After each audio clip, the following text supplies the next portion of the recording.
প্রশ্ন নম্বর 7, WMAN কি? Chittagong board 2024।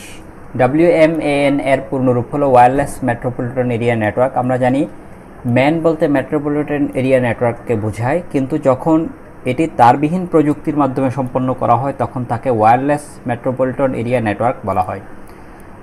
বিষয়টি হলো একই শহরের বিভিন্ন স্থানে অবস্থিত কম্পিউটার, বিভিন্ন ডিভাইস এবং লোকাল এরিয়া নেটওয়ার্কগুলোর সমন্বয়ে যে তারবিহীন নেটওয়ার্ক তৈরি করা হয় তাকেই WMAN বা ওয়্যারলেস মেট্রোপলিটন এরিয়া নেটওয়ার্ক বলা হয়। ক্লাউড কম্পিউটিং কি? চট্টগ্রাম বোর্ড 2024 এই প্রশ্নটি এসেছে, কিন্তু এটি অত্যন্ত গুরুত্বপূর্ণ একটি প্রশ্ন। এটা যে কোনো সময় যে কোনো বোর্ডে আসতে পারে। কম্পিউটার নেটওয়ার্কে সংযুক্ত থেকে কিছু গ্লোবাল সুবিধা ভোগ করার পদ্ধতিকে মূলত ক্লাউড কম্পিউটিং বলা হয়। এটি একটি অনলাইন পরিষেবা।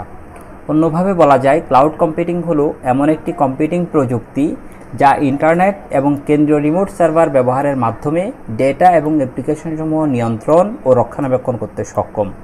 ক্লাউড কম্পিউটিংয়ের মাধ্যমে একটি কেন্দ্রীয় রিমোট সার্ভার থাকে এবং সে সার্ভার থেকে যে কোনো ধরনের অ্যাপ্লিকেশন এবং ডেটাসমূহকে কন্ট্রোল করা যায় এবং সেগুলোকে রক্ষণাবেক্ষণও করা যায়। পরবর্তী প্রশ্নটি আমরা পেয়েছি সিলেট বোর্ড 2024। ওয়েন কি?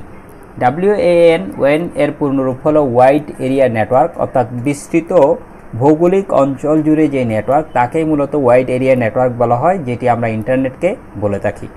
অর্থাৎ যখন একটি শহরের সাথে অন্য একটি শহরের, অথবা এক দেশের সাথে অন্য দেশের, অথবা এক মহাদেশের সাথে অন্য মহাদেশের নেটওয়ার্কিং ব্যবস্থা স্থাপন করা হয় তখন তাকে বা ওই ধরনের নেটওয়ার্ককে বলা হয় ওয়াইড এরিয়া নেটওয়ার্ক বা ওয়েন।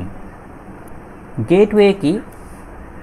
আমাদের জেনে রাখতে হবে যে নেটওয়ার্কিং ডিভাইসগুলো রয়েছে সেগুলো থেকে যে কোনো একটি প্রশ্ন আসতে পারে। রাউটার কি, রিপিটার কি, গেটওয়ে কি, সুইচ কি, ব্রিজ কি, হাব কি, এভাবে প্রত্যেকটি ডিভাইস সম্পর্কে আমাদের ভালো ধারণা রাখতে হবে। গেটওয়ে হলো এমন একটি নেটওয়ার্কিং ডিভাইস যা ভিন্নধর্মী প্রোটোকল বিশিষ্ট নেটওয়ার্ক সমূহকে সংযোগ করার জন্য ব্যবহৃত হয়।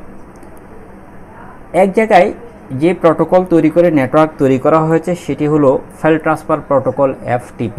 অন্য জায়গায় আরও একটি নেটওয়ার্ক তৈরি করা হয়েছে সেটি হলো হাইপারটেক্সট ট্রান্সফার প্রোটোকল HTTP, অথবা TCP/IP ইন্টারনেট কন্ট্রোল প্রোটোকল। এরকম ভিন্ন ভিন্ন প্রোটোকল বিশিষ্ট নেটওয়ার্ক সমূহকে যখন যুক্ত করার প্রয়োজন হয় তখন আমরা যে ডিভাইসটি ব্যবহার করি সেটি হলো গেটওয়ে।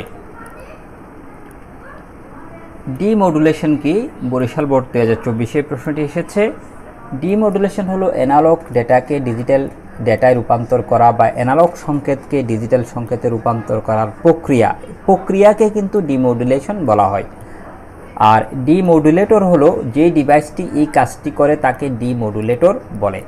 আরেকটা বিষয় সাথে সাথে জানা রাখতে হবে, সেটা হলো মডুলেশন কি? মডুলেশন হলো ঠিক উল্টা প্রক্রিয়া। ডিজিটাল সংকেতকে অ্যানালগ সংকেতে রূপান্তর করাকে মডুলেশন বলা হয় এবং মডুলেশনের কাজটি যে ডিভাইসটি করে তাকে মডুলেটর বলা হয়। তোমরা জানো মডেম নামক যে ডিভাইসটি আমরা ব্যবহার করি সেই ডিভাইসটিতে মূলত মডুলেশন এবং ডিমডুলেশন উভয় প্রক্রিয়ায় সম্পন্ন হয়, তাই এটিকে একসাথে মডেম বলা হয়, যেখানে MO মানে মডুলেশন, DEM মানে হলো ডিমডুলেশন। এই মডুলেশন ডিমডুলেশনের উভয় প্রক্রিয়া সম্পন্ন হওয়ায় যে ডিভাইসটির মাধ্যমে আমরা এই কাজটি করে থাকি তাকে মডেম বলা হয়।